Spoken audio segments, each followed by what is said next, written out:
اعوذ باللہ من الشیطان الرجیم بسم اللہ الرحمن الرحیم۔ سورہ مریم آیات نمبر 75 تا 82 میں وضاحت کہ اللہ منکرین کو مہلت دیتا رہتا ہے جبکہ ایمان والوں کے نور میں اضافہ کرتا رہتا ہے۔ انجام کار اسی کا اچھا ہوگا جس کے اعمال اچھے ہوں گے۔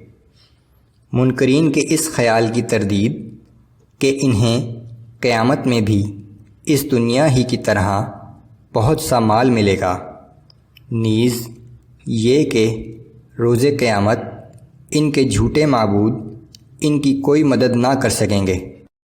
اعوذ باللہ من الشیطان الرجیم۔ قل من كان في الضلالة فليمدد له الرحمن مدا حتى إذا رأوا ما يوعدون إما العذاب وإما الساعة۔ اے پیغمبر صلی اللہ علیہ وآلہ وسلم، آپ ان سے کہہ دیجئے کہ جو شخص گمراہی میں مبتلا ہو جائے رحمان اسے خوب مہلت دیتا رہتا ہے یہاں تک کہ عذاب الہی یا قیامت کا دن جس کا ان سے وعدہ کیا گیا ہے آ پہنچے گا۔ فَسَيَعْلَمُونَ مَنْ هُوَ شَرٌّ مَكَانًا وَأَضْعَفُ جُنْدًا۔ اس دن یہ لوگ جان لیں گے کہ کس کی رہائش گاہ بری ہے اور کس کا لشکر کمزور ہے۔ وَيَزِيدُ اللَّهُ الَّذِينَ اهْتَدَوْا هُدًى۔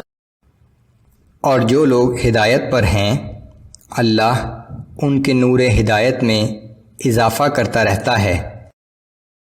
وَالْبَاقِيَاتُ الصَّالِحَاتُ خَيْرٌ عِندَ رَبِّكَ ثَوَابًا وَخَيْرٌ مَرَدًّا۔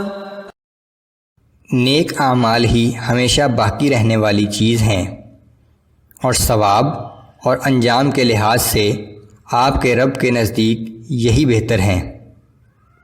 أَفَرَأَيْتَ الَّذِي كَفَرَ بِآيَاتِنَا وَقَالَ لَأُوتَيَنَّ مَالًا وَوَلَدًا۔ اے پیغمبر صلی اللہ علیہ وآلہ وسلم، کیا آپ نے اس شخص کو دیکھا جو ہماری آیات سے کفر کرنے کے باوجود کہتا ہے کہ میں آخرت میں بھی مال اور اولاد سے اسی طرح نوازا جاؤں گا جس کثرت سے مجھے اس دنیا میں دیے گئے ہیں۔